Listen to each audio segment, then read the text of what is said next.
Let's look at another, that's right, yet another amazing Castillon sword.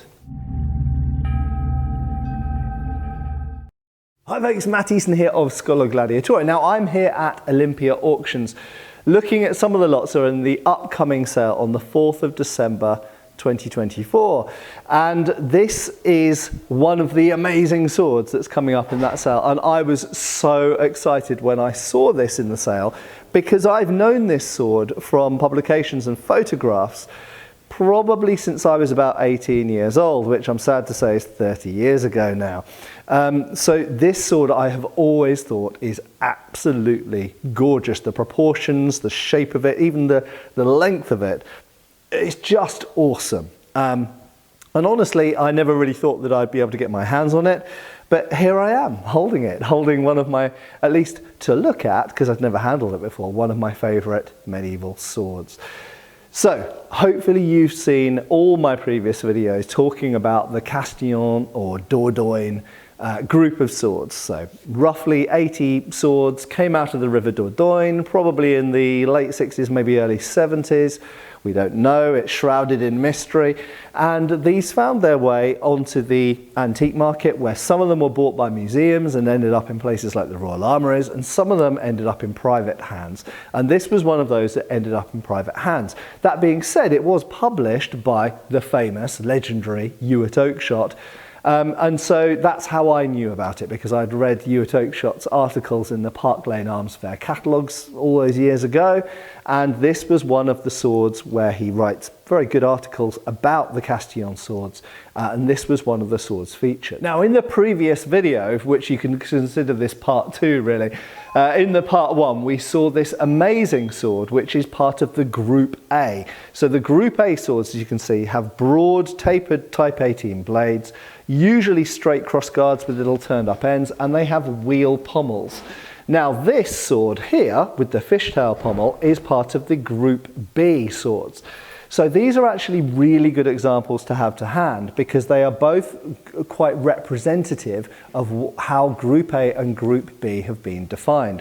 So you'll see Group A above here has usually a broader and shorter blade. Group B below usually has a narrower and longer blade.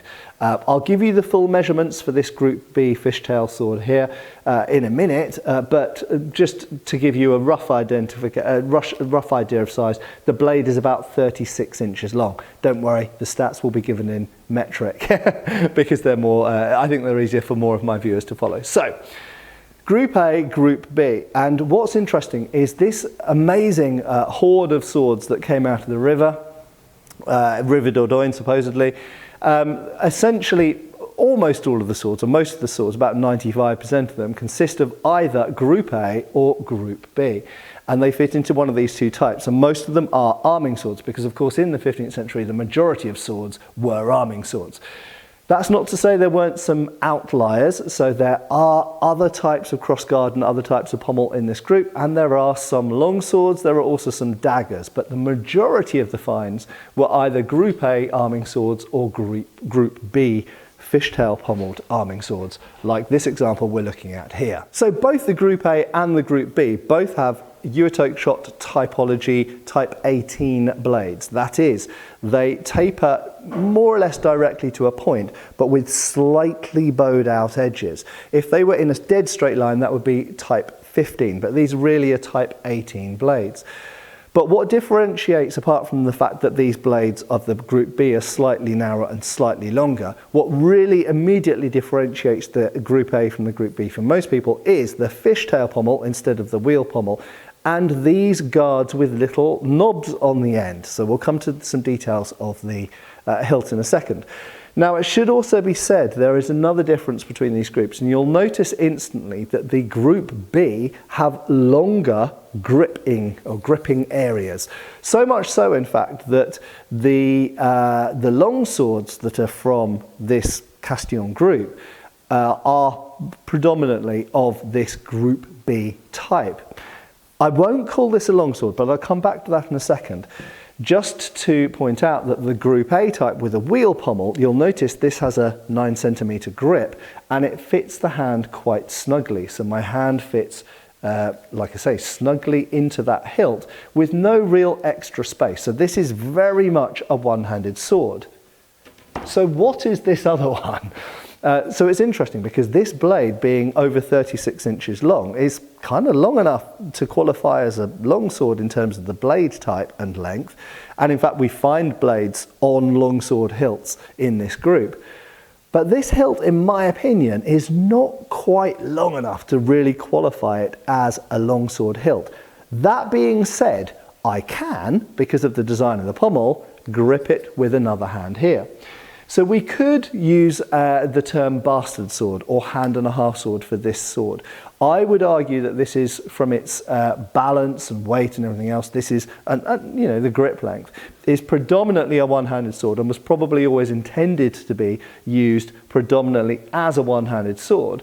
But should you want to and should you need to, you can easily bring up the left hand to use it in two hands when required. And remember that all swords in this period were often used in this fashion, with the blade, with the hand supporting the blade halfway up, in what's called half swording. So when you're fighting in armour and you need more leverage and you need to get the point into people's armpits and visor slits and things like this, often a sword would be gripped like this. And you can do that equally with an arming sword or a long sword, of course. Although obviously if you've got more blade, a longer length blade, it makes it somewhat easier because you've got more space to work with. So this is, I would argue, still an arming sword, but some people might call it a hand and a half sword because of the extra length of the grip. So let's have a little look at the fishtail pommel. So this is commonly called in the modern world, or known as, a fishtail pommel. And you will notice that it is thin here and gets thicker up there, and obviously it flares in the shape of a fishtail in this direction. So it has a thin neck, as I refer to it, flares out and then has a rounded top. Now, an interesting detail is oftentimes when people replicate these from photographs, for example, they get the sides right, but they often don't get the shape this way right. And one thing to note is that they do flare in this direction as well as this direction. So they are usually much thinner down here at the neck than up here at the top. That's the first thing. And the second thing is they usually have relatively interesting and complex ends. Okay, so if we look at the pommel there, you can see it actually has, just get the camera to focus, there we go. It has interesting grooves and recesses across here and around there. So as well as this V shape up here, which most people know about, it also has these sort of scoops at the bottom, and the peen for the end of the tang is just in there. In addition to that, the neck of the pommel, which you can just see here, is 1, 2, 3, 4, 5, 6. It's a fairly faceted and complex shape. It's not just rounded. So this type of pommel is found on many types of long swords. It's found, in fact, on the sword that previously went in auction here, that one of the long swords from the Castillon group that was also at Olympia had a similar pommel to this, but on a much longer tang, so had a much longer grip. But interestingly, that also shared the feature of this crossguard style, which has a sort of bulge, slightly pointed in the center there section, then cylindrical quillons that terminate in round knobs at the end there, and the round knobs have a line which goes around the edge, and they have one line, it could possibly be a cross, but I don't think it is in this case, one line going around the end. I have to say, it's quite phallic. But anyway, these kind of knobbed ends are quite popular and quite common to this Group B. And in fact, looking at this sword up close, I'd never really appreciated it before, but this particular sword, despite the fact that this is, I would say, an arming sword, it has a shorter guard and it has a shorter tang, but it's actually, in other terms, really quite similar to the long sword that we looked at Olympia last time in the previous auction. So my opinion, looking at these up close, is these are almost certainly from the same maker, from the same workshop at least. Very similar crossguard design, if different size, extremely similar pommel, and just a different tang length, but the blades are also very, very similar. Now, in terms of origin, these swords with the fishtail pommels, I think a lot of people often identify these as Italian. We do have known Italian examples with fishtail pommels, but that being said, we also have French and English examples and Burgundian examples with fishtail pommels. So I don't think there's any hard and fast rule. This was a style of hilt which was popular across Europe. But moreover, if we look at the blade, if we can just find it just there, there we go. You can see a little doggy. That is the, if we can get it to focus, that is the running wolf, famously a Passau. But whether it's actually a Passau blade or whether it's a copy of it, because that mark was copied by lots of other people, we can say that this is probably a German-made blade. So if this hilt was made in, let's say, Milan, and I'm not saying it is, then that blade is almost certainly German. So again, we've got a good example of trans-Alp, at least, trade and interchange. And this is very, very common with medieval swords. We often find a hilt made in one place and a blade made somewhere else. And the Germans in particular, also the Milanese, were churning out blades and sending them all over Europe. So really this blade, I think, is probably German, but the hilt could be German or could be anything else. It could even be English, could be French. And in fact, given the provenance of this, I think it's actually very likely that this hilt was either imported into France or England from Italy, or the blade was imported from Germany and then it was hilted in France or England. Any of those are possibilities and we don't know for sure. So I'm sure that some of you are absolutely gagging to know some statistics on this bad boy. But before I go into the actual raw numbers, I just want to say that this handles absolutely beautifully. And the fact that it's got an over 36-inch blade, it really feels quite nimble for that. It's not a heavy sword, it's not a particularly light sword, it's kind of in the mid-range for an arming sword, but the fact that it's got such a long blade, it's surprisingly nimble and well balanced for it. Right, now let's have a look at the raw numbers. So here we go. So the total length is 111 centimeters. The blade length is 92.7 centimeters to the quillon down at the side here rather than the center. The whole hilt measures 19 centimeters from the middle of the guard to the end of the pommel there. The grip, and this is a bit of a funny one with this sword, so I've only measured the actual grip up to the base of the pommel there, the neck of the pommel as I call it, is 8.5 centimeters, which might sound very short.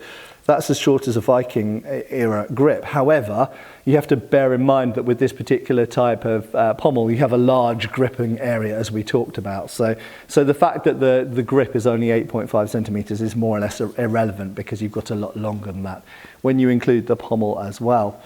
The blade is 51 millimeters wide, 5.1 centimeters wide at the base.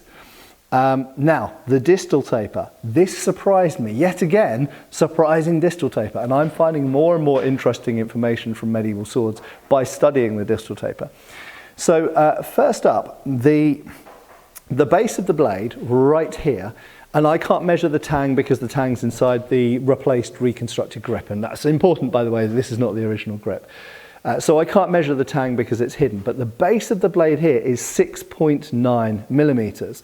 Now what's interesting, that's fairly thick for an arming sword, although not especially thick for a blade of this length if it was a long sword, for example, but 6.9 millimeters here. But what's interesting is it very quickly goes down to 6.3 millimeters. So already about 5 centimeters up, it's 6.3 millimeters here. But perhaps even more interesting than that is the blade doesn't really taper much until the middle, where it is still 6 millimeters. Now that's kind of crazy because, you know, a lot of modern replica swords, for example, aren't even 6 millimeters at the base here. But what's interesting to me is there's so little distal taper in the first half of the blade. So 6.9 rapidly down to 6.3 and then only gradually down to 6 millimeters in the middle. After that point, there is a more noticeable distal taper, but that being said, it does come down to 3.4 millimeters near the tip. Now, I have to mention one thing about the tip. This is actually a slight replacement of the tip here, so there has been some restoration on this sword.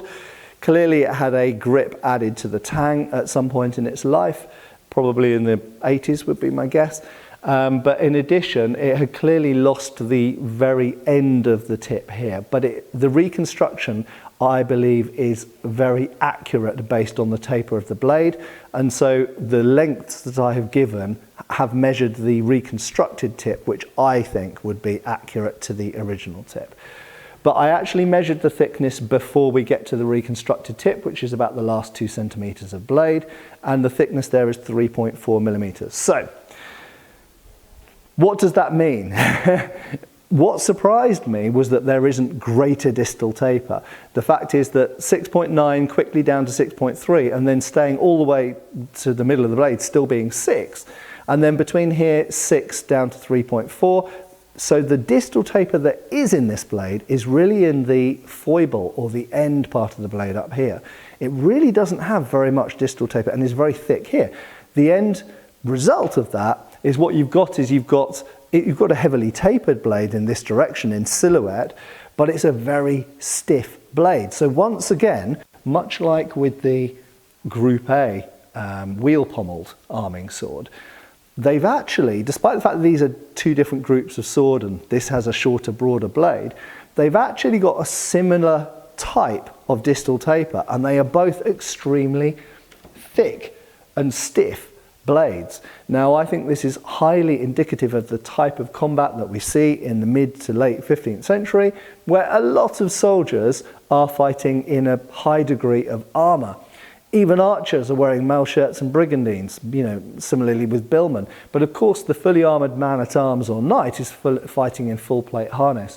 So whether you're half swording or whether you're giving direct thrusts or sometimes hits from cuts from horseback or whatever, you need quite a robust, stiff blade. And that's what both these swords feature. So the final couple of stats I'm going to give you for this particular sword are the weight and the point of balance. So the weight comes in at 1,380 grams, 1,380 grams, which, to be honest, for a sword of this size, is kind of what I'd expect. It's neither heavier nor lighter than I would have thought. There are a lot of arming swords which are around 1,200, 1,300 grams, so it's completely within the normal ballpark for an arming sword. But bear in mind that this particular arming sword has a almost longsword length blade, a 36-inch blade. So for its length and for the fact that it's got a fairly elongated tang with the pommel, with a fairly large fishtail pommel there as well to help balance it, for its size, it's fairly well weighted. Now, an interesting detail is you might think, well, does it have hollow grinding in the blade? And actually it has no hollow grinding whatsoever. I have been all the way along this blade with my, with the measuring part of my calipers, and you can see no light underneath at all. This is literally just a straight flattened diamond cross-section blade with no hollow grind. And finally, the point of balance is quite interesting on this. So whereas the Group A swords tend to be heavier overall, but with a point of balance very, very close to the hand, the Group B swords with longer and narrower blades and usually longer hilts actually balance further from the hand. So this balance is 13 centimeters, measuring from the balance point to the underside of the guard. I only measure to the underside because that's a straight line and the top undulates, so it's easier to measure. So 13 centimeters from the underside or top of the grip, if you like, to the balance point, 13 centimeters, which is actually quite far from the hand. The end result is that although this is a relatively nimble sword, it is a long blade and it has a lot of authority to it. Now, one of the funny things is I think a lot of people might look at these swords which are broader and shorter and think that these feel more choppy, when in actual fact, I would say, if anything, these longer, narrower blades actually feel more choppy because they've got longer blades, point of balance further out, and therefore the weight mass distribution is further from your hand. So when you actually hold it, this actually feels like more of a sword that you might want to use from horseback, for example, or just simply hit from further away with. Whereas, to be honest, the Group A swords feel like more in close, maybe using with a buckler, this kind of thing. You know, I'm not going to leap to any big conclusions about what these two groups represent and if they were used by different types of soldiers, or as some people have surmised, perhaps some are from the English, the dead English at the Battle of Castillon, as some are from the dead French. But we don't know. We don't know. Both of these types of sword are shown in English and French art, and if we look at English tomb monuments, effigies and brasses, we can find both types of sword at the side of English knights. So we don't know, basically. And you have to bear in mind that this is a period as well in which a lot of France had been under English control for hundreds of years. So Bordeaux was English, I think, for about 300 years, for example. So I think the division between English and French is not always clear at this time, and there were a lot of parallels in the swords that they used, the armour that they wore, and so on and so forth. So this is, I hope, been a pleasure to see. It's been an absolute honour to hold this sword because, as I say, I have been loving this sword from afar, from photographs alone, for the last 30 years, most of my life, in fact. So to finally hold this amazing sword, measure it, photograph it and share it with you guys, I hope it's appreciated, and it's just been wonderful for me. So thanks to Olympia Auctions. Obviously I'll link their catalogue down below. Check out their website, follow them on socials and all that kind of stuff. But thanks to Olympia for letting me come here and document this and share it with all of you around the world. Thanks a lot for watching. I have been Matt Easton, I will continue to be, and I hope we'll see you back on the channel really soon. Cheers folks. Thanks for watching. We've got extra videos on Patreon. Please give our Facebook a like and subscribe if you haven't already. Cheers folks.